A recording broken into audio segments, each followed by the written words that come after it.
Hello everyone, welcome back to my channel. ఈరోజు special ఏంటంటే ఒక మంచి హెల్దీ రెసిపీని డైలీ తీసుకోవాల్సిన రెసిపీ కరివేపాకు కారపొడి అండి. ఈ కరివేపాకు కారపొడి ఇడ్లీలోకి, దోశలోకి, వేడివేడి అన్నంలోకి కొంచెం నెయ్యి వేసుకొని తింటే చాలా టేస్ట్గా ఉంటుంది. అంతేకాకుండా ఈ కరివేపాకులో చాలా పోషక విలువలు ఉంటాయి కాబట్టి డైలీ తీసుకుంటే చాలా మంచిది. కరివేపాకు కారపొడిని ఎలా తయారు చేయాలో ఈ వీడియోలో చూద్దాము.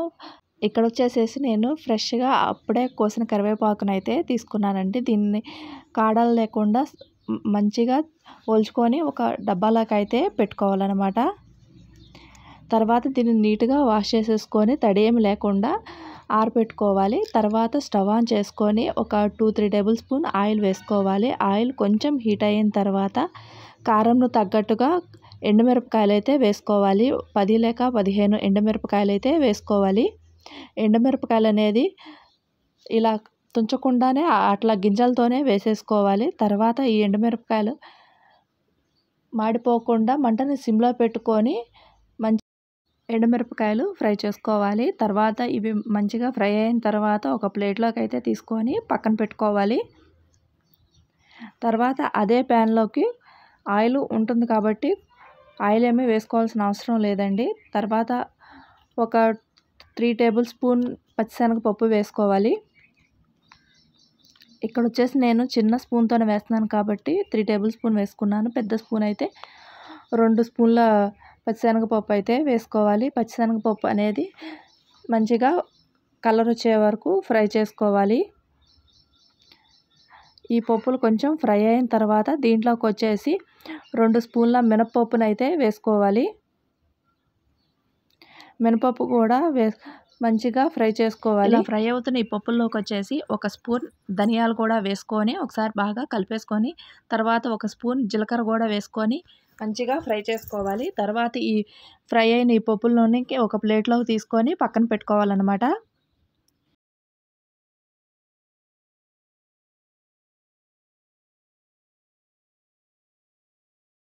మనం ఫ్రై చేసుకున్న ఎండుమిరపకాయల ప్లేట్లోకి అయితే ఇవి పప్పులను వేసుకొని కొంచెం సేపు చల్లారి పెట్టుకోవాలన్నమాట. తర్వాత అదే ప్యాన్లోకి ఒక 2 స్పూన్ల నువ్వులు కూడా వేసుకొని మంచిగా ఫ్రై చేసుకోవాలి. నువ్వులు అనేది త్వరగా ఫ్రై అయిపోతాయి కాబట్టి మంటని సిమ్లో పెట్టుకొని నువ్వులను కూడా చిటపట అనే వరకు ఫ్రై చేసుకొని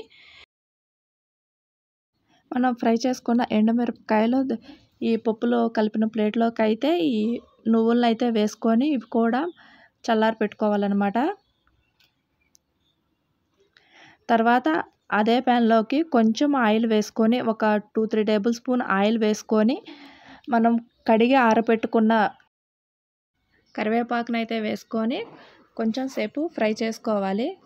కరివేపాకు అన్నది ఎక్కువ ఫ్రై అవ్వాల్సిన అవసరం లేదండి. కొంచెం ఫ్రై అయితే సరిపోతుంది. ఈ కరివేపాకు కారపొడికి అనేది కరివేపాకు కొంచెం ముదురుగా ఉంటే బాగుంటుంది. కరివేపాకు అన్నది హెల్త్కి చాలా మంచిదండి. అంతేకాకుండా మన హెయిర్ గ్రోత్కి ఇంకా స్కిన్ గ్లోగా ఉండడానికి కూడా ఈ కరివేపాకు అన్నది చాలా హెల్ప్ అవుతుంది. కరివేపాకు పొడి అన్నది మన డైలీ తీసుకోవడం వలన హెల్త్ బెనిఫిట్స్ చాలా ఉన్నాయండి. కూరల్లో వేసుకునేటప్పుడు కరివేపాకు కదా అని తీసి పడేయకుండా పిల్లలకు కూడా కరివేపాకు అన్నది అలవాటు చేయాలన్నమాట. ఒక్కొక్కసారి పిల్లలు కరివేపాకు అన్నది తీసి పడేస్తూ ఉంటారు కాబట్టి ఇలా పొడి చేసి వాళ్ళకి ఇడ్లీలోకి కానీ దోశలోకి కానీ పెడుతూ ఉంటే చాలా మంచిదన్నమాట. తర్వాత ఈ కరివేపాకు అన్నది మంచిగా ఫ్రై చేసుకొని దీన్ని చల్లారి పెట్టుకోవాలి. ఈ పొడిని ప్రిపేర్ చేయడానికి ఫస్ట్గా మిక్సీ జార్ తీసుకొని మనం ఫ్రై చేసుకున్న ఈ పప్పులన్నీ మిక్సీ జార్లోకి వేసుకొని ఒకసారి గ్రైండ్ చేసుకోవాలి. ఇలా గ్రైండ్ అయిన ఈ పొడిలోకి అయితే ఒక చిన్న నిమ్మకాయ సైజ్ అంతా చింతపండును కూడా వేసుకొని ఒక 7-8 వెల్లుల్లి రెబ్బలను కూడా వేసుకొని టేస్ట్కి సరిపడినంత సాల్ట్ వేసుకోవాలి. సాల్ట్ కూడా వేసుకొని ఒకసారి గ్రైండ్ చేసుకోవాలి. ఇలా గ్రైండ్ చేసుకున్న ఈ పొడిలోకి అయితే మనం ఫ్రై చేసుకున్న కరివేపాకును కూడా వేసుకొని మెత్తగా గ్రైండ్ చేసుకోవాలి. ఎక్కువగా మెత్తగా వేసుకోవాల్సిన అవసరం లేదండి. కొంచెం కచ్చాపచ్చా వేసుకున్నా కానీ టేస్ట్ చాలా బాగుంటుంది. అంతేనండి, ఎంతో సింపుల్గా హెల్తీగా కరివేపాకు కారపొడి అయితే రెడీ అయిపోయింది. దీన్ని ఒక ఎయిర్ టైట్ కంటైనర్లో స్టోర్ చేసుకుంటే అస్సలు పాడవకుండా చాలా ఫ్రెష్గా ఉంటుంది. ఎప్పుడు దోశలో కానీ ఇడ్లీలోకి వేసుకున్నా కూడా చాలా టేస్ట్గా ఉంటుందండి.